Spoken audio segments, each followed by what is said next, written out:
So I installed Visual Studio.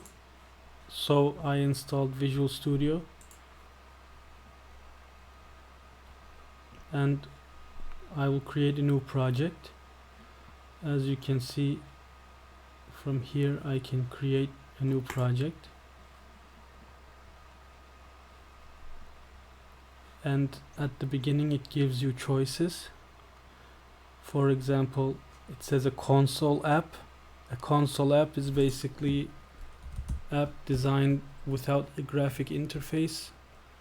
It's just you can write a command here and it will work in the console. Like, it will ask your name, you can write your name, and it can say, oh hi, nice to meet you, Bob. It will give you an answer with the name you input.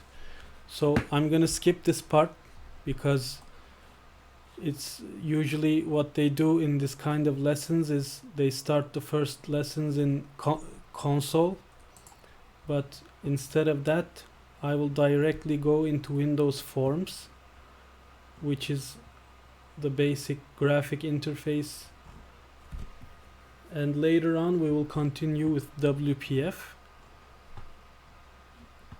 So first I will show you how to open a new Windows Forms project. So our language is C#, and we will use .NET. Well, you may be asking, what the hell is all of this stuff? So I can give you some info about this. .NET Core it's a different platform. Usually you can, with .NET Core, it's aimed at different platforms, such as you can make a program, and after you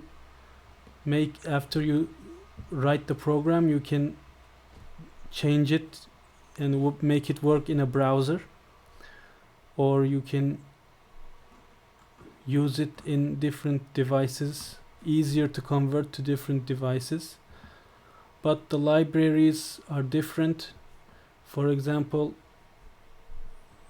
if you want to write a C# project, and if you want it to work on a mobile phone, you can use Xamarin, but all of the commands will be different because the AIM platform is the mobile phone or a tablet. Or if you write a browser app, it will work in Google Chrome, but of course it's not the same thing as a desktop application because the libraries are limited and you have to change some things. You have to change some things you do in order to make it work in Google Chrome or any kind of browser.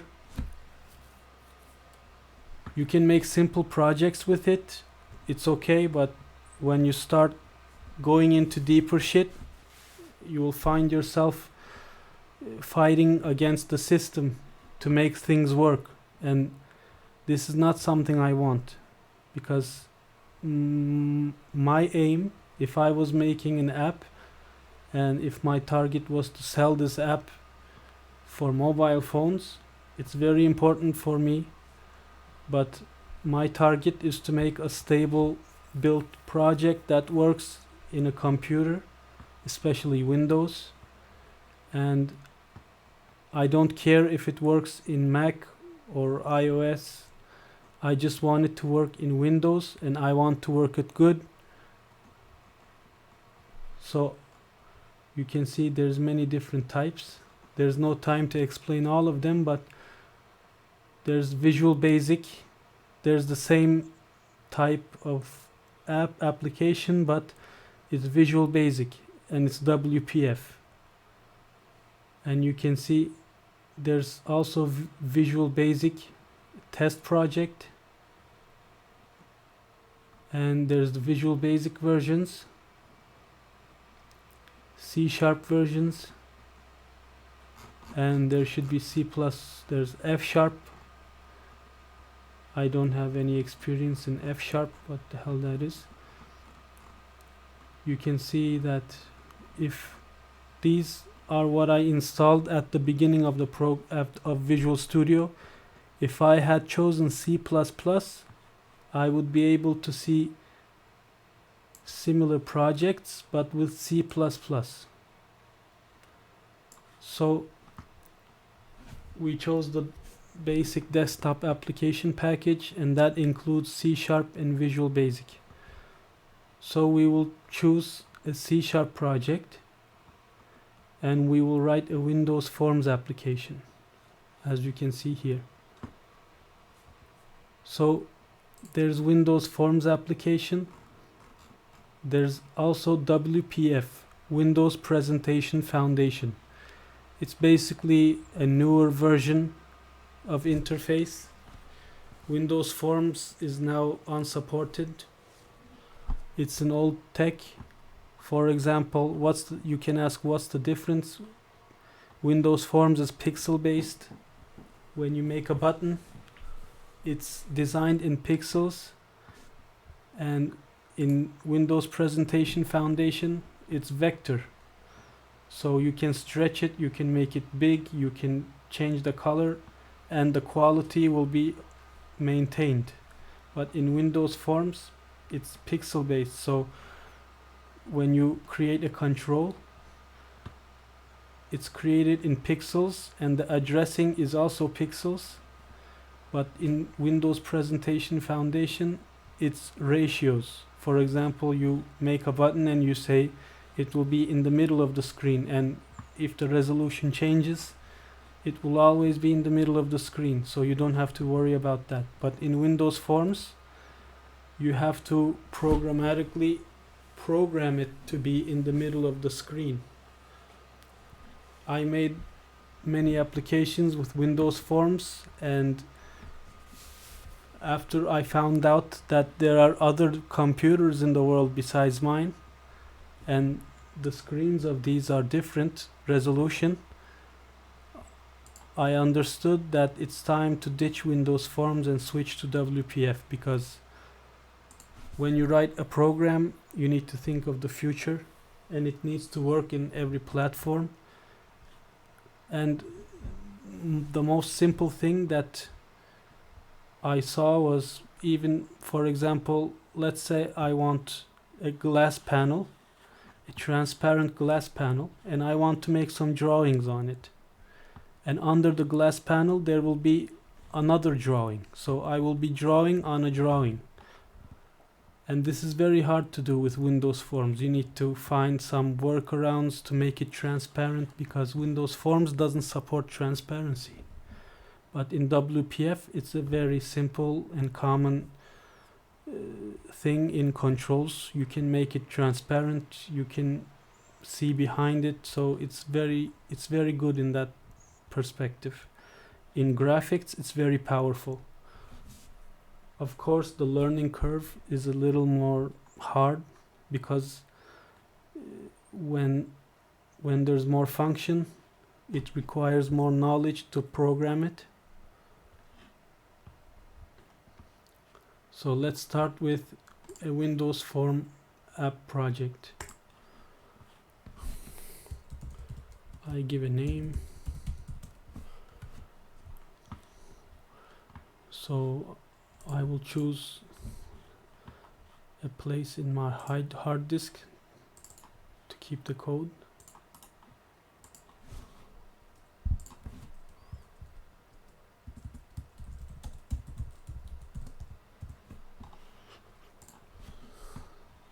So it asks the name, the location, name of the solution. It will be default same with the project name. And it asks me the framework version. The framework version, it's basically like, it's the when you program with C#, it gives you libraries and tools to work with. And these libraries, if you make the programming with 4.5, for example, you have to stay with 4.5, because if you change this in the middle of a project, you will have some problems and fixing them. It's possible, but it's not quite easy. If you go down, if you write the program in a newer framework version and you switch to framework 4, it won't be possible. You have to modify your code to make it suit framework 4, especially if you use some libraries or some codes that came to Visual Studio with framework 4.5 or 4.5.1. So the best is to use the final version, and when you start that project, don't change it, believe me, because if you're working on important projects, playing with this will make you lose a lot of time, and you will start having bugs and all kind of weird stuff will happen, and it will be a total shitstorm. Trust me. Stick with the final one at the beginning, and when you're working with a new project, let's say 1 year later, let's say a new framework version came out, use the latest one, no problem, but don't change it in the middle. It's a serious problem. So we create the project.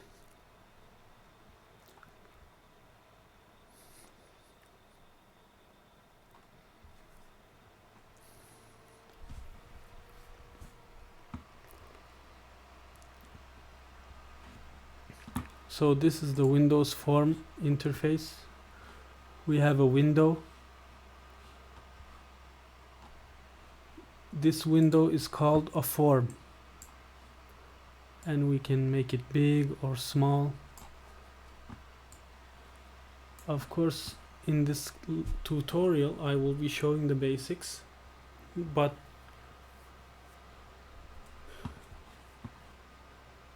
it's very easy to resize it with the mouse like this, but in real life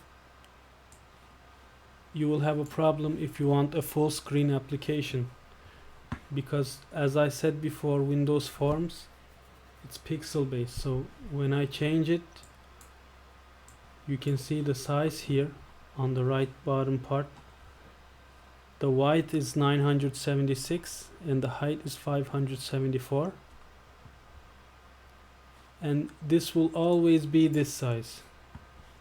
So to make a workaround, you need to, when the program starts, you need to write a code to automatically make it full screen. But when you do that, another problem happens. Let's say I have some controls inside the form. A control is basically anything you put. The form itself is a control.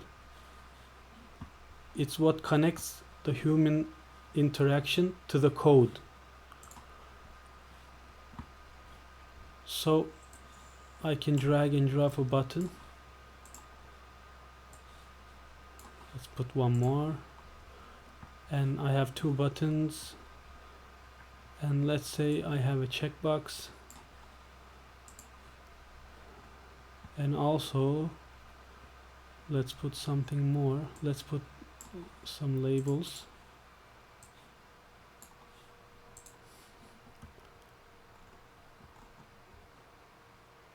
And one more, which is, okay, let's put a list view, so I can resize them. I can put some information labels. I can put a checkbox and two buttons.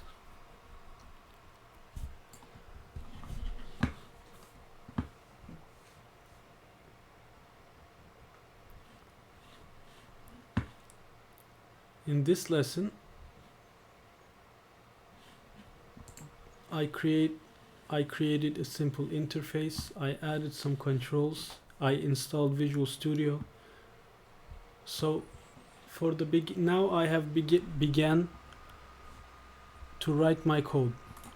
So if I right click and say view code, or from the right part, you can see form1.cs, which means C# file.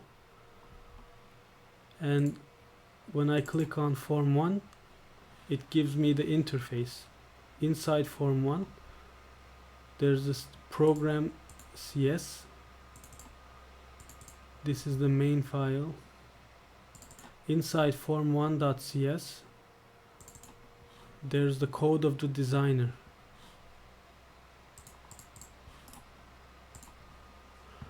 And this is the code of the form.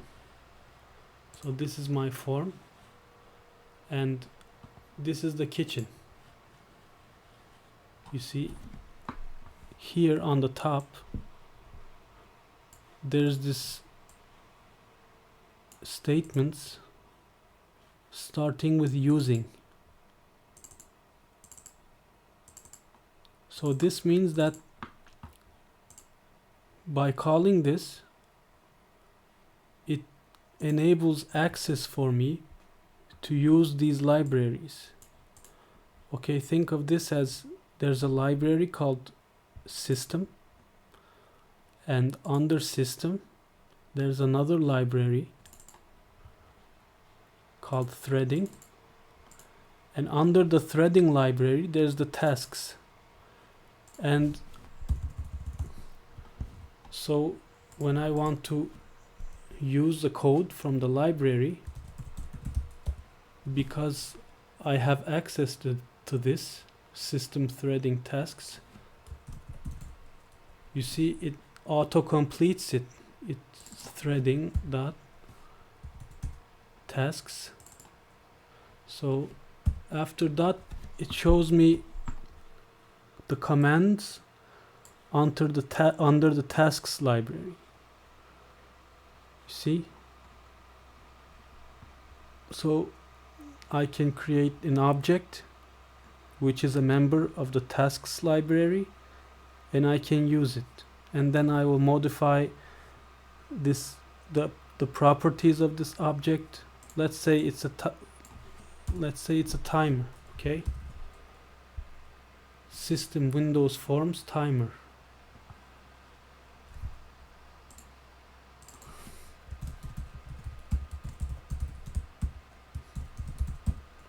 And under systems Windows Forms, there's many tools. I will choose the timer. The timer is a control where you create a timer and you give it an interval. You say every 5 seconds do something, and every 5 seconds in the background it will do a task. So as you saw it, every step that I write, it helps me. You see, it gives me a list where what can come next, and I can choose timer from here. But if I didn't have this system Windows Forms, first of all, this gives me an error because I just closed the forms library, and this code is basically the code of a form. So everything goes haywire.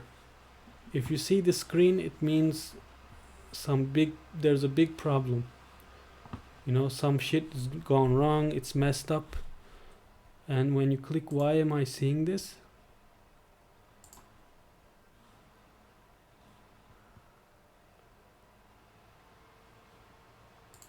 so it even doesn't show me this. So it's totally gone. So I will press Ctrl Z and everything is back in normal. You see?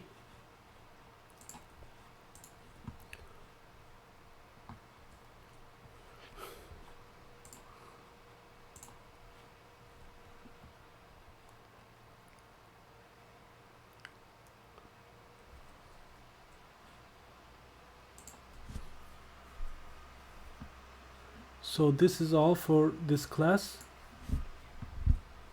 See you in the next one.